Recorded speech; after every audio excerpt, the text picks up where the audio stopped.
As of today, I will be living here at Mother Base. Now my real trial begins. Zadornov was paying my room, board, and tuition, but he has since been captured. I told the man that with no more money from the KGB, I could no longer afford school. He bought my story, and when I said I would be willing to work, he took pity on me and let me stay. For some reason, Miller really pled my case. That was helpful, but the man is still a fool. His men are no better. They think their training makes them strong, but that kind of strength is nothing in the face of true power. And better yet, they wait on me hand and foot, believing I am just a schoolgirl. Looks like I won't be working too hard after all. Just today, while scouting out the living quarters, I saw a group of them in the corner of the deck making a fuss. Going over for a look, I saw they were feeding a kitten. A bunch of grown hard men, and they're the ones acting like schoolgirls. Look, isn't he cute? What is wrong with them? Disgusted, I just nodded and smiled. I must stay in character after all. I indulged their chit-chat for a few moments. Then one of them asked me to give the thing a name. They had just taken it from its mother. I named it Nuke. I improvised some nonsense about how our compassion for living things can help prevent wars. The men gave me a little fish. I held it out in my palm and the kitten happily ate it up. What a pathetic, feeble creature. It sickens me. Today, Chico invited me to go fishing with the soldiers. I suppose finding one's own food does have its merit, but I prefer not to be involved in such a degrading task. And their prattling on about fishing being fun is nonsense. I'm not here to find playmates. Nevertheless, distasteful as it was, I went along in order to maintain my cover. Chico thrust a fishing pole into my hands, and we went up onto the deck where several soldiers had gathered. They welcomed us warmly. With so few women aboard Mother Base, I'm treated like a princess. No one suspects I am neither a teenager nor a student. It was nice and sunny, with a gentle breeze and waves. As I cast my line and waited for a bite, the soldiers began to ask me all sorts of questions. As always, I answered according to our predefined scenario, feigning a smile. As I sat there feeding them lies, the fish began to bite, and the soldiers began to focus on their prey. Chico had his bait stolen by a fish, and got so angry that he stood up and nearly fell into the sea. Everybody laughed. It almost made me want to join in too. At some point, I got a bite myself. The instant after I felt that first gentle tug, the fish yanked the line with astonishing strength, and I let out a cry of surprise. I thought he was going to be huge. It was my first time fishing, and I was a bit flustered, so the soldier beside me helped by supporting the pole from behind. "Reel it in," they shouted. I nodded, turning the handle as fast as I could. I wondered what kind of fish lived below the surface, and thought back to the deep sea dives I had to do as part of training. Those were difficult days, but I remember finding the multicolored fish gliding through the water incredibly soothing. After a hard fight, I pulled it up. To my surprise, it wasn't even half a vara, rather anticlimactic.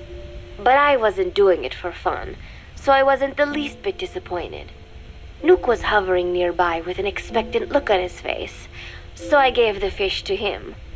All in all, a thoroughly wasted day. Preparations are coming along nicely. No one suspects me of being the one to let Zadornov out of his cell. Today, Amanda and I taught Cecile how to make gallo pinto. It is a simple home-cooked dish consisting of black frijoles mixed with arroz. It is well known throughout Central America, not just in Costa Rica, so it is no surprise that a Nica like Amanda would be good at making it. But I was raised in the States from a very young age, and can hardly even remember my mother's gallo pinto. Having to make chit-chat with that clueless bird lover and the so-called revolutionary was excruciating. And, clueless or not, I wanted to be especially careful around Cecile, the one who actually recorded that tape. Thankfully, Miller and his men seemed to believe I mistook the tape I found for one my friend made. In any case, one can never be too careful. Anyway, the three of us minced garlic and herbs, then cooked them in a pot with frijoles we'd soaked overnight. While waiting for them to cook, we sautéed onions and arroz in a frying pan. Cecile worked the frying pan according to Amanda's directions, but seemed a bit glum. She does have a knack for cooking, though. She is French, after all. We added water to the pan and watched the arroz begin to steam. While we waited, Amanda shared memories of her mother with us. They had been separated because of Simosa, but the taste of her mother's cooking was still fresh in her mind.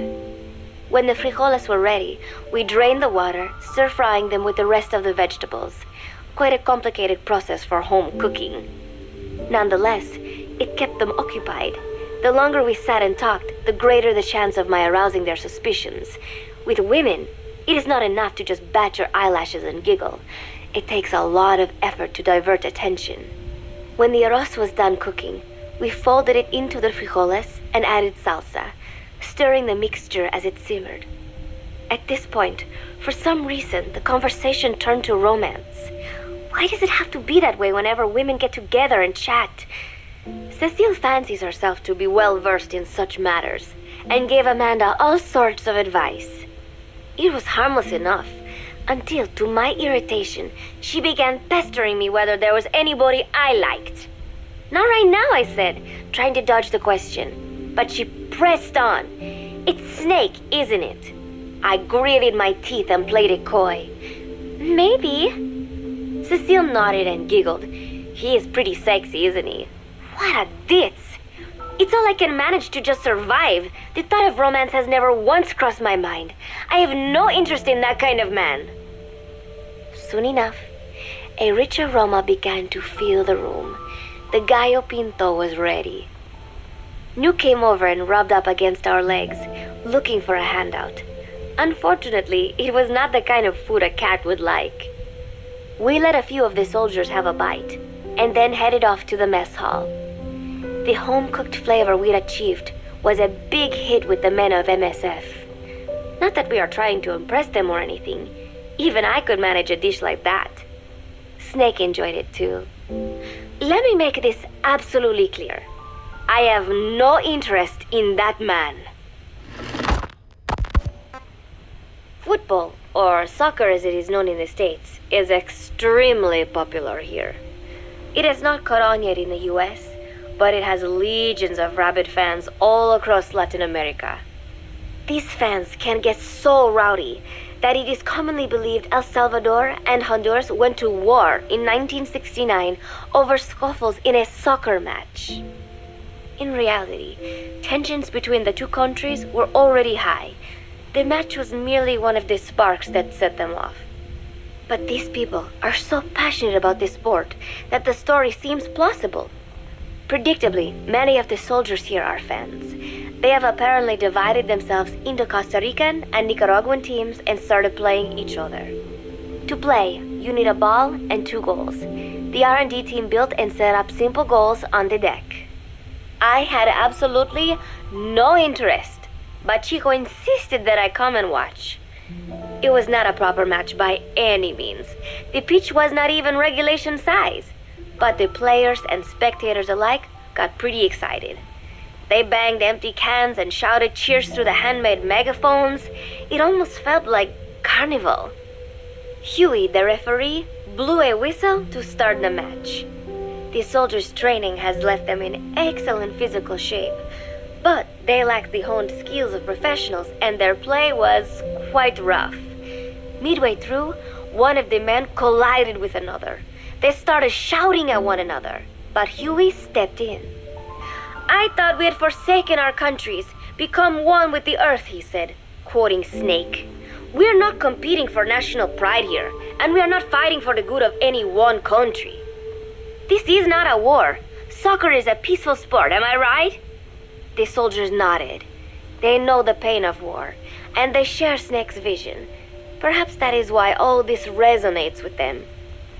Team Costa Rica was down a man, and somehow I was picked to fill in. Costa Rica had the advantage up until that point. I suppose Huey wanted to keep it balanced. The soldiers agreed with Huey's call. Maybe the Costa Rican players felt an even matchup would be more fun too. I could not be bothered to run at first, but chasing the ball out there in the hot sun, I was soon drenched in sweat. Before long, I found myself actively seeking out the ball, partially out of desperation. I picked up a loose ball deep on the opponent's side of the field. Even though he's Nicaraguan, Chico cheered me on, yelling, "Go for it, shoot!" I launched the ball as hard as I could, only to have it blocked by the keeper. Disappointment only increased my determination. In the end, I didn't score a single goal, and Costa Rica gave up its lead. It was really close, though. We congratulated each other on a good match and sprawled out in the shade on the deck, exhausted. The ocean breeze felt so nice on my sun-soaked body. Nuke came over. It is one of his favorite spots, and stretched out next to me. And together, we watched fluffy white clouds drift lazily across the clear blue sky. It was lovely out today, so I decided to sun myself in a lounge chair up on the deck when Strangelove came up to me. Despite the heat, she was in her usual long sleeves and pants. I waved at her. She looked away and mumbled, "Hello there. Fancy meeting you here."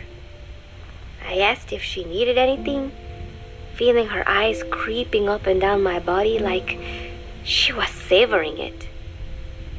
Finally, she swallowed and said, "You have such beautiful skin." Bewildered, I shook my head and said, "No, not at all.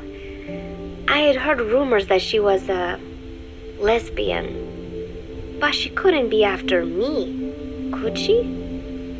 She continued to stare and said, "No, it is beautiful, but you must not let yourself get so tanned." And then she took my hand in hers. "What is wrong with a little sun?" I asked, trying to cut the conversation short. But she shook her head violently. "No, you mustn't. A young lady should take better care of her skin." She was acting strangely now, as if aroused. She lectured me on the perils of tanning, how it ages skin, causing wrinkles and spots, and in the worst cases, even skin cancer. I knew already that tanning could cause spots, but I thought only pale-skinned Anglo-Saxons had to deal with that. Having a scientist tell me it causes aging, though, that spooked me a little. If I am to keep playing the teenager, I will have to start paying more attention to my skin. Sensing my anxiety, she took a small tube from her pocket. She said it was the sunscreen she always used. She told me to keep it. I didn't know what to say. I was more than happy to take it, but exactly what were her intentions? Was she merely being nice? Or is she really into me? Either way, there was no reason to refuse, I suppose. I have undergone training. An out-of-shape woman does not pose any real threat to me. Having power means not being afraid. It is the same on a global scale. A country with nukes can dictate terms to a country without them. I thanked her and took the tube. Then she offered to put some on for me. She squirted some lotion onto her fingers and began rubbing it into my chest. It happened so suddenly, and I was so taken aback that I did not even think to protest. She caressed my stomach with her long white fingers, then slid them upwards between my bikini-clad breasts. "What? Wait," I sputtered as her moist eyes met mine. She was beautiful. Somehow, I found myself captivated by this woman more than 10 years my elder. "Hold still," she whispered in my ear. I nodded silently, unable to refuse. My body went limp, motionless, as if in a trance. Gently, carefully, she rubbed the lotion all over my entire body. I shouldn't have enjoyed it, and yet I could not help myself. For a moment, I was spellbound. That woman is dangerous. I had better watch myself. Protecting one's health is an important part of any agent's job. But despite my best efforts, I have caught a cold. Now that I think about it, Mother Base's numbers are on the rise, with soldiers coming from all different places and backgrounds. It is no wonder then that sooner or later someone would bring in a virus. That said, what I have got is just a common cold. The medical team said I'd need a few days rest, so I've been restricted to my room and put on bed rest. I thought I'd gotten used to not having anyone around to relate to, but at times like these, being alone is just miserable. All I could do is lay there and stroke Nook's back, trying to take my mind off how bad I felt. Nook just sat there, not making a sound. But I did have visitors. Amanda and Chico, Huey, Cecile, Miller, and a few of the soldiers I've become relatively close to. Amanda made me a soup with herbs she said were good for a cold. Miller told me to take it easy. I will sing you a lullaby, he said, then broke out a guitar and sang some incomprehensible song in Japanese. I did not need to understand the lyrics to know he is an awful singer. Then he said, "You know what is good for a cold? Suppositories. Here, I'll show you." He began to take off his pants, so I threw my tissue box at him to make him go away. Then Strangelove showed up, saying she had some miracle Indian cure. "It has got eucalyptus extract," she said. "It works best if you rub it into your chest." And then she tried to take off my nightshirt. I whacked her with my pillow, and I got rid of her. Chico brought me a little flower in a cup. It had been growing in a little bit of earth that probably found its way on board, stuck to something else. "I found this on the deck. Here, you can have it." He tried to act nonchalant, but I am pretty sure he's got a crush on me. None of them understand. If they thought these little visits would cheer me up, they were wrong. Tonight, Snake himself came to my room. Like the rest, he believes I am just a schoolgirl and treats me as such. "Why did you abandon your country?" I asked him. "Why create the MSF?" Of course, I knew the answers already, but I wanted to hear it from him. As I had imagined, he was not exactly forthcoming. All he would say is that his country abandoned him because all he could do was fight, and that is why he needed the MSF, because that is all he is any good for. Then he said, "Fighting is the only thing I understand, but that does not mean I have got a grudge against those who believe in peace. I am not one of them, and I do not believe in peace. Conflict is in man's nature. We fight our enemies in order to survive." Maybe we are not so different after all, he and I. But that is exactly why I'm going to have to kill him, or else he will have to kill me. When I stop and think about this wretched existence, being killed by a man like that suddenly does not seem like such a bad thing. Every month, Mother Base throws a party for all the soldiers whose birthdays fall in that month. There is something strange about a military organization having parties. Really though, it is just an excuse to drink and make noise. It is not easy to get alcohol in a fortress in the middle of the ocean. Most days they are training from dawn till dusk. They do not have time for things like drinking. That is why Snake and Miller came up with the idea, to give everyone a chance to let loose. Obviously, a bunch of boors like that are not going to bother with blowing out candles on a cake. Rather, they sit there in a cloud of cigarette smoke, drink beer, eat meat, tell tasteless jokes, and swap crude insults about one another's hometowns. But it hardly ever breaks out into something serious. They talk up a storm, but they're just having fun. It is funny. You have got members of FSLN rubbing shoulders with the UCLAs, people who once would have considered the other mortal enemies. I wonder if that is what makes Big Boss so popular. In leaving their countries behind, they leave their hatred for other countries too. Miller seemed a little protective of me. Hope they're not being too crude, he said.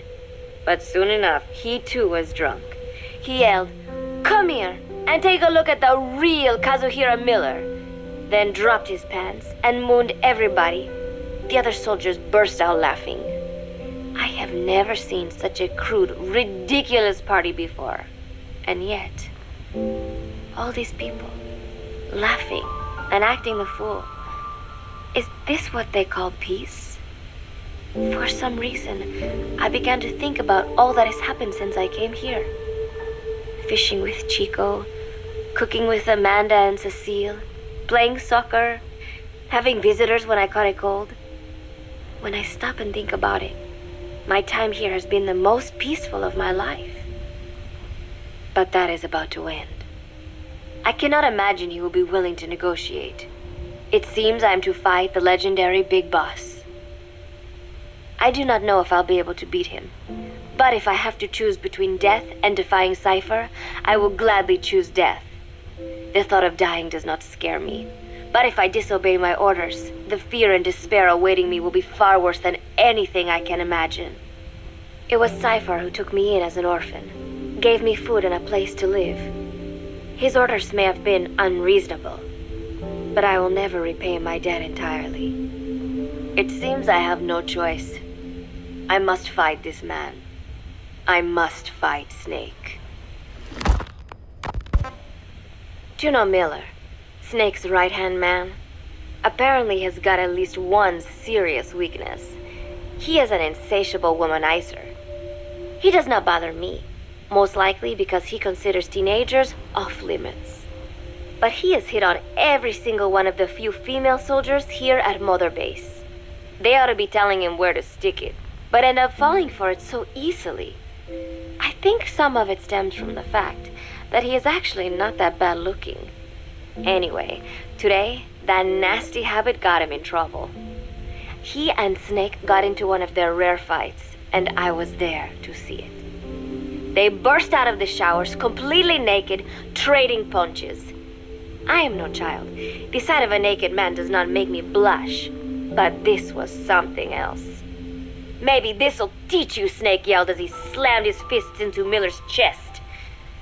I heard later that apparently he had been two-timing someone, and that same someone had gone to Snake with her troubles.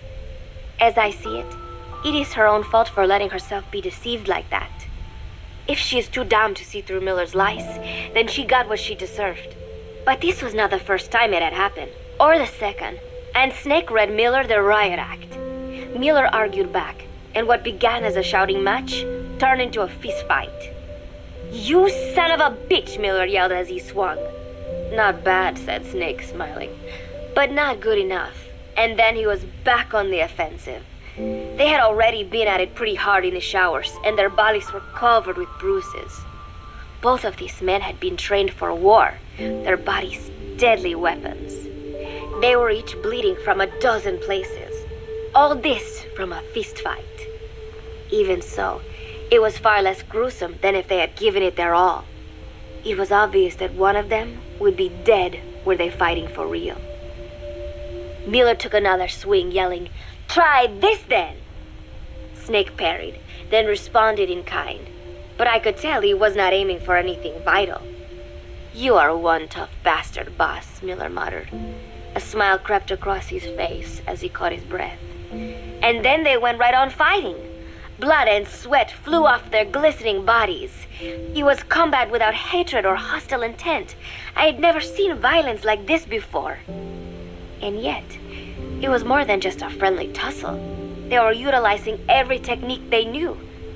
It was not a sporting match. They were not playing by the rules. How could they keep this up? At last, the two men tired themselves out, and the bizarre scene came to an end. They looked at each other's battered bodies, and then burst out laughing, embracing and congratulating each other on a good fight. It all seemed so idiotic. I still cannot fathom such behavior. But somehow, I got the sense that for all his womanizing, Miller really only trusted one person, and that was Snake. There was no way I could ever come between the two of them, and at that thought, I began to feel as if I had lost. All of Mother Base is preparing for a festival. Since Snake and his soldiers spend so much time fighting, they are setting aside one day a year for peace and relaxation. I do not know all the details, but apparently that is what Snake and Miller decided. These soldiers love the idea, of course. There is so little fun to be had here that everybody looks forward to events like these. That is all well and good, but somehow I got roped into getting on stage. Come on, we even both have peace in our names, said Miller. And Zadarnov, that old Ruski's name, has something to do with peace too, right? Hey, as long as we are having a day of peace, we ought to get an act together. The Three-Piece Band. I thought he was joking. He then proceeded to share his idea without bothering to check with me. And now, I am slated to sing. Apparently, he had heard me on the deck one day, and since then he's wanted to form a band. Everybody's looking forward to it, so there is no way for me to back out now. I have never done anything like this, but it does feel kind of nice to know that people are looking forward to it.